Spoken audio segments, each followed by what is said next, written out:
across the south coast, live from Solent University. You're listening to Solent Sports News. Good afternoon, it's 2 o'clock. I'm Leighton Hewlett and these are your Solent Sports News headlines. Southampton face Blackburn in the Championship this evening. The Saints sit 5th following victory over Derby on Saturday. A win tonight could move the side into 4th, narrowing the gap between second place Ipswich to just 3 points. Saints boss Tonda Ecker is ready for tonight's challenge and happy with the way his team is playing and believes they can still get the win. And with tonight's match call-in, Saints look to boost confidence with Wembley coming up. Tickets have been released today for Southampton's FA Cup semi-final against Manchester City. The side have received an allocation of 33,500 seats, with tickets now on sale to eligible season ticket holders. Southampton return to Wembley for the first time since the 2024 playoff final and will be looking to repeat that historic day once again. The Solent Sports Festival is returning tomorrow at the Solent Sports Complex. I'm here with Charlie Stevens, who is a member of the Darts Society and was involved in last year's competition, to talk to us how it went.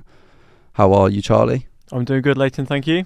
So how did last year's tournament go for the darts, and will they be looking to repeat any success possibly?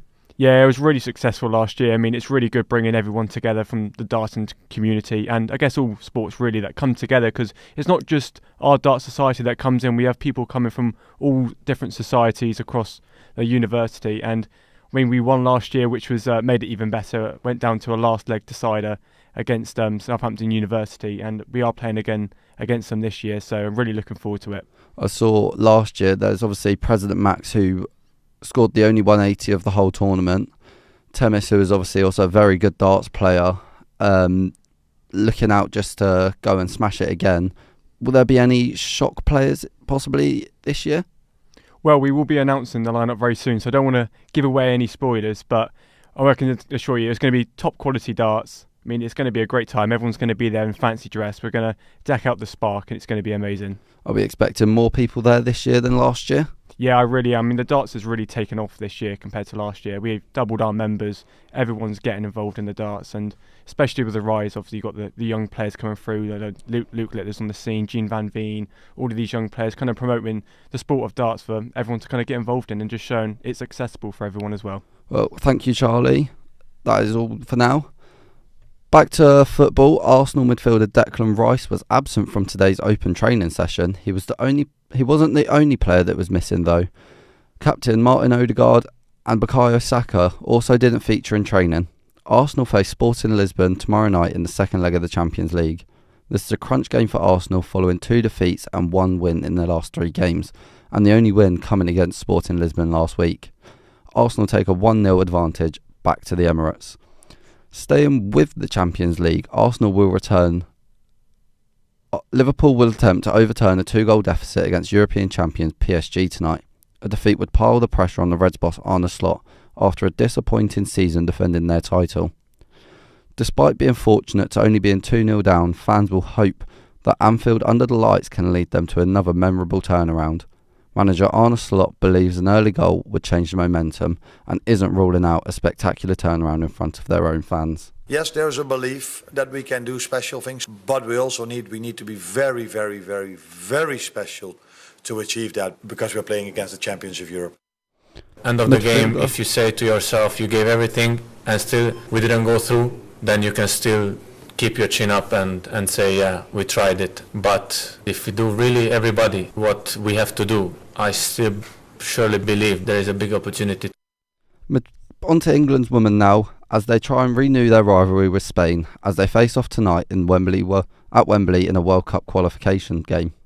The two sides have cemented themselves as the 2 elite teams in Europe, as England hold 2 Euro titles and Spain holding 1 World Cup. Serena Wiegmann believes that despite the recent changes in the Spanish team, they'll still host a huge threat. And then we end up getting to of course they have some other players, but I think their DNA stays the same. They really want to have the ball. They play very dynamically and they really want to go forward, whether that's in possession or out of possession. I don't think that's going to change, because that's totally in their system and in their DNA. Hampshire have secured their first win of the season with a 214-run victory over Yorkshire at Headingley. Bowler Kyle Abbott claimed his 7th 10-hole wicket in first-class match following Ben Brown's 103 not out for Hampshire's second innings. The victory leaves Hampshire 6th in the County Championship Division 1 standings and 2nd in the second round of fixtures. Sticking with cricket, and Ben Stokes has spoken on the rift between him and Brendan McCullum, believing it was overstated. The pair butted heads in England's Ashes humiliation, believing his side should dig in, while McCullum wanted to stick to the aggression that had brought both sides success. Stokes has said that the pair are dissimilar and their disagreement is healthy and the rift is over. And then we end up getting to the place where we both feel that with my character and Brendan's character, we put those two things together, we'll then end up getting to where we want to get to. On to running now. In the World Championship, world champion Perez Jepchirchir has withdrawn from this month's London Marathon. The Kenyan, who won the event in 2024 with a world record time, picked up a stress fracture in December and has failed to regain full fitness. She also missed last year's race because of an ankle injury. That's all from us. We'll be back at 3.